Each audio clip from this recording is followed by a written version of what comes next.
Let's just hit record. Let's just go in.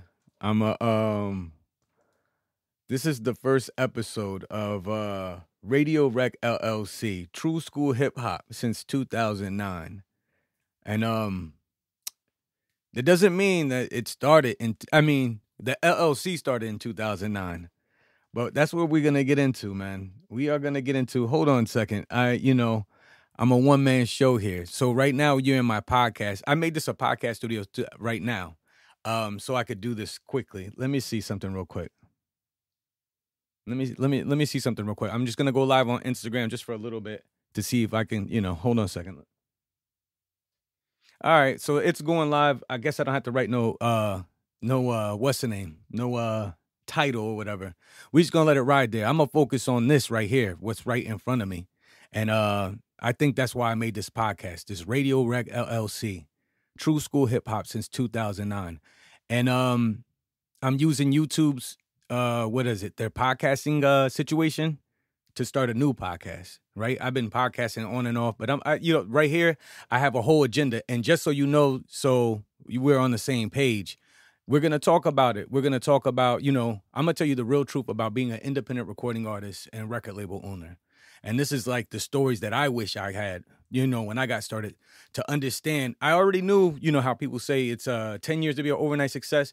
Well, from my understanding, from walking this walk that I've walked, it's really like 20 years to be an overnight success. I mean, and it just depends on what you consider to be successful, right? You got to, I was doing this out of high school and working a job. Then I had a family, made a little bit of money here and there.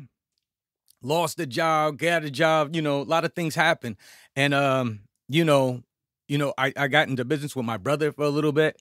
When I got, and then we got up to a point where we made this LLC after doing some serious shows. I'm just giving you a quick intro, but after doing some serious shows and getting a little bit of money, we went to go and see an entertainment attorney, which, shout out to Chris Cabot, by the way, who we already knew, we had his number, since 2006, I want to say, but it wasn't until 2009 that we thought we were ready for the LLC. Right? Because we were doing things we weren't really profiting.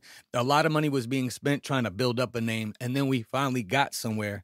And then we saw Chris Cabot to make an operations agreement to lay out the terms of what we're going to do and how we're going to proceed. And then boom, after 2009, once we set up the Radiowreck LLC, my brother leaves as a partner. And we're going to talk about all this stuff, but I want to give you a synopsis of what's going on, right? This is the first episode. Hey, what's going on? This is the first episode of Radiowreck LLC, True School Hip Hop since 2009. And like I said, the LLC started in 2009, okay? But the music I was doing prior that to built up, it was a sole proprietorship and a partnership, like I was saying, with my brother. And then, like I said, we got to 2009. And so when we made the LLC, I lost my partner in the first year. And then the second year, we're still going. Then it wasn't really profitable.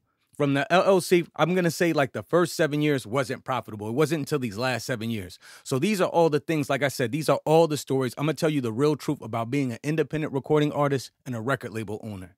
And like I said, these are all the stories I wish I had when I got started, coming out of high school, and what it was really going to take. And like I said, I already knew, from hearing the stories, I wasn't looking for any limo to pull up or somebody to fly in and save me and stuff like that. I had a firm grip of, I wanted to build a business. I just didn't think it was going to take this long, and I didn't see my business being the way that it is right now. You know what I'm saying? But I am, for the last 7 years, have been running my own recording record label on the profit side. After all that, on the profit side. I mean, this is something I do all day. And I'm going to tell you how I do it, right? Because I use the music and I use the videos and I use my expertise in the studio and my expertise with performing, producing, but I used it to sell something else that was able to give me a living. And a lot of people already know because I've done 4,000 recordings over the last, 7 years or whatever. And a lot of that things that I sold was voiceovers and my skills in vocals, recording vocals for people. And then my skills in songwriting at times for producing. So we would do jingles, podcasts, drops, radio tags. And like I said, voiceovers, vocals, it was all kinds of stuff, a little bit of editing and stuff like that. So I think it's very, this kind of storytelling right here is necessary because there's a lot of independent artists out there, and there's a lot of people, oh, this service, that service, and you got to do this before you do that, and you got to spend all this money, and you $250 to break a record, and yeah. Yo, and I've been there. You know, 150 of my own bread that I spent, and you just can't compete to the record label. So what they're talking about is having a big budget, but having a big budget means that either you're coming from a rich uncle, aunt, family member, or you're going to the label and hoping they'll be your daddy Warbucks. But the only problem is, you know, they're bossing you around when it's their money. When it's your money, you might not have the same money, and you're gonna have slow growth.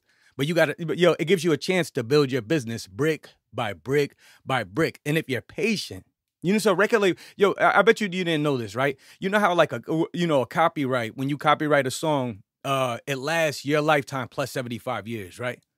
But did you know that a company, like a corporation, an LLC that owns it, it goes your lifetime plus 90 years of, well, the record label's lifetime, whatever that is, and then 90 years after that. Or something like that. Don't quote me, but it's longer than your individual self. So you see, like, what I'm saying is that, you know, like for me, my focus was making timeless music. Seeing all the way down the line.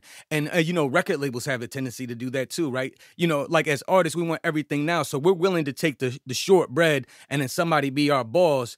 And then we don't like it, you know what I'm saying? But it's like a label is looking at the long term. So, you know, see if, you know, we're going to make money forever or what? How am I going to make money forever?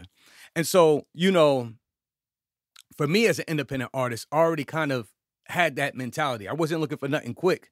I was looking to build something. And that's because of, you know, who I looked at as role models at the time. You know what I'm saying? I'm a little bit older.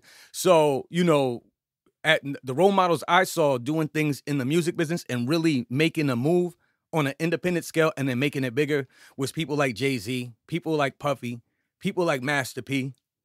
Then a little bit later, Slim Thug and the whole Texas movement. And, you know what I'm saying? Even on the Bay Area with Too Short, too. You know what I'm saying? And a lot of things were, you know, just coming out the trunk and doing things. And, you know, and I understood real quick, even, you know, being young, while people were looking for somebody to come and save them, you know what I'm saying? I realized it was a pimp whole business. So, you know, and if you wasn't doing the pimping, and even if you pimping yourself, then you was the hoe. You know what I'm saying? So it's like somebody, you know, giving you money and something like that, you know, to do your thing. You really a hoe. You got to ask for them, right? So what I realized is that if you got something really, really dope, don't ask for somebody. Don't ask for somebody to invest in you. Take your money and put it in yourself. Double down on yourself. You know what I'm saying? And so that's, you know, and then, you know, when you're doing like that, you forced it, you saying that you dope, now you put your money where your mouth is if you really dope. And if you really dope, people going to go to it. And if you're not, people going to tell you. And then you got to come back and figure it out. But it's amazing because a lot of motherfuckers, like, you know, my damn.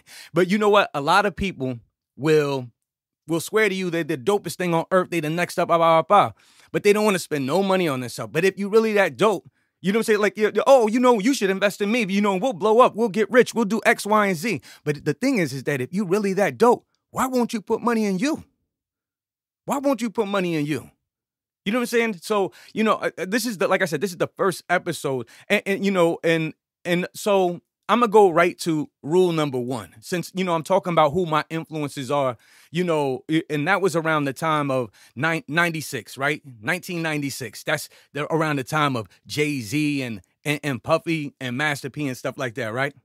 That was right around that time that, you know, I'm coming out of high school and I'm seeing that, you could do something, right? But the problem is, you know, you seeing the smoking and the drinking and the partying and you thinking that that's what it is. And so, like, when you're a teenager, you're highly influential, right?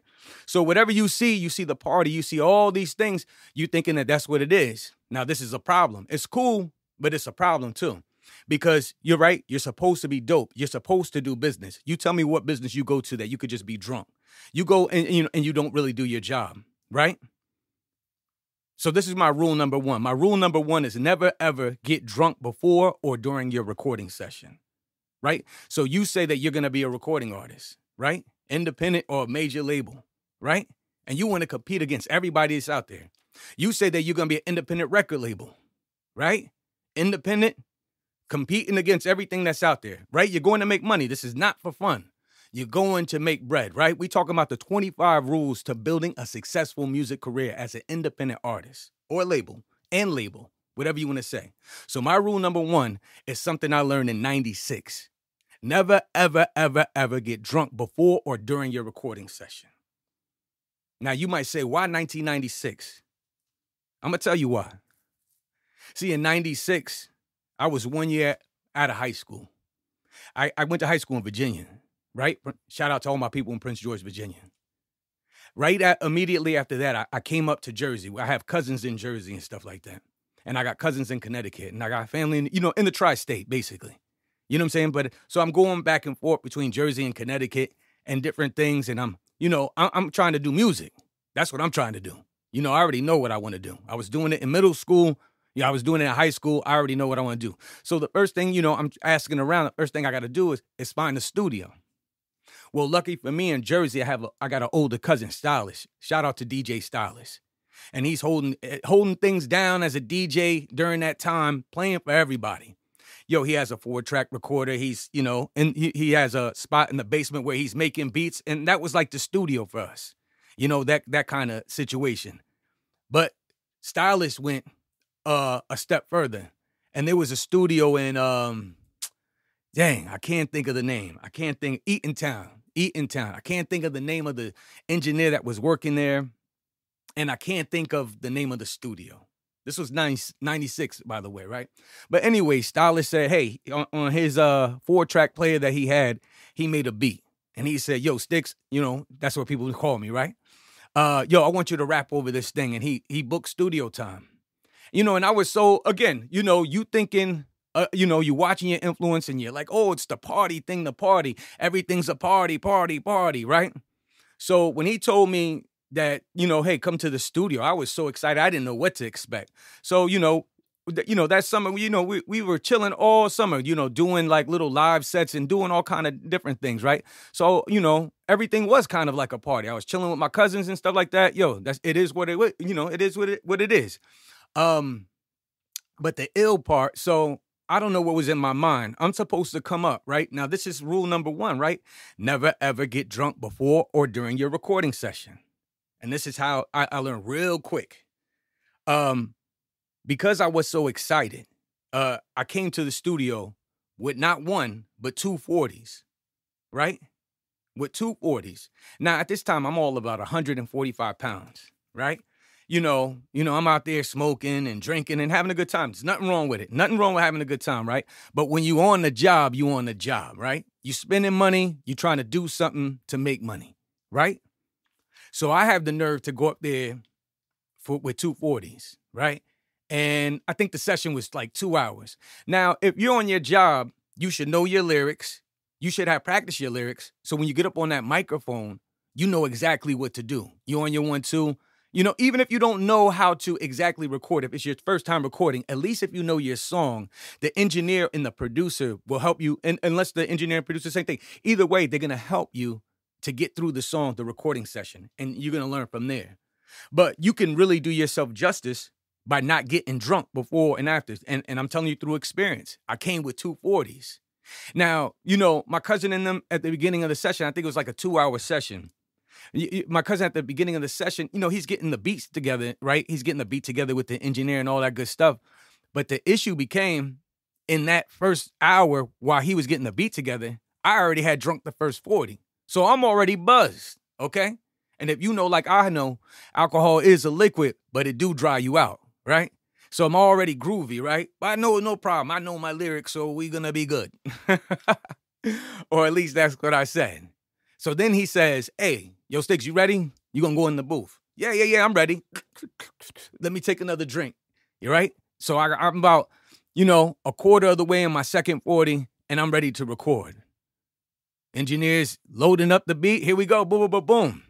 And I'm just going, slurring. You know what I'm saying? I'm saying my rhymes. But, but I at the same time, I'm not really saying it clear.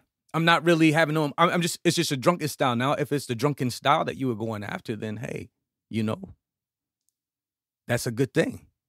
But if it's not, and you're trying to do what's best for the record, right? Because see, the thing here, another thing, a little star to that, never ever get drunk before or during your recording session. Another star is that as an independent artist, or as any kind of artist, Your job is to be dope. You get no kudos for that. You supposed to be dope. You supposed to be on top of your game. You supposed to deliver the performance and the lyrics at the best of your ability. The music supposed to be at the best, right? You want people to buy it. Think about when you go to restaurants and you do, you wouldn't give them no bread if it was crappy service or crappy food. You wouldn't, if you did, you'd be like, I'll never come in here again. So same thing with the recording, right? So you want to be at your best. How can you be at your best? And especially if you were singing. But we're going to take rapping and singing, whatever. How can you be at your best if you're dried out? Right? On the microphone. How can you be at your best if you're buzzed or even just sloppy drunk? Think about the time that you're wasting in the studio. Partying. You could party afterwards, right? You think a lot of times when you're drinking and throwing it back that you're holding it together. But you think about this. There's a reason why you can't operate heavy machinery while you're in there, right? There's a reason. You're not as alert. You're not as sharp, right? So, again, even before you're getting paid to be a recording artist in a record label, you need to treat it like it is your job in your business and go up there and knock it out. And then once you knock it out, you could do all the extra stuff. Think about it as like having beer with the guys, with the people at work after work type of thing. Get the job done and then go and do whatever you're going to do. But at no time in the studio, if you really serious about it, I don't care what you saw. Who did what, did who? Oh, when you watch the documentary, who and this and that, like that. Yo, go and talk to any professional person, even the artist themselves. Hey, artist that can't help himself, that's on him. But him or her. But then you talk to people that are successful, right? And people trying to do things. They want people in there that's about their business. Can you get in there and how many songs can you knock out? Can you even if it's not one song, how much work can you put in when you come to that studio? If the work that unless you're getting paid to party, put the party to the back and handle your business, okay? So that's rule number 1. We're going to end this one right now with this. And I'm hoping that you're feeling this. Again, this is Radiowreck, LLC, True School Hip Hop since 2009. This is a new podcast I'm trying out on the YouTube thing, right? Because YouTube is rolling out the thing. I'll still put it up through Spotify and all that stuff like that. But, all that other podcast episodes from the other podcasts will be there. But this is a whole new thing, and we're going to try it out. I'll put clips up on social media, see what you like, and then we'll see you next time. You know what I'm saying? I'll see you next time, and then we're going to get to rule number 2. Yo, this is Uni V. Peace. Radio.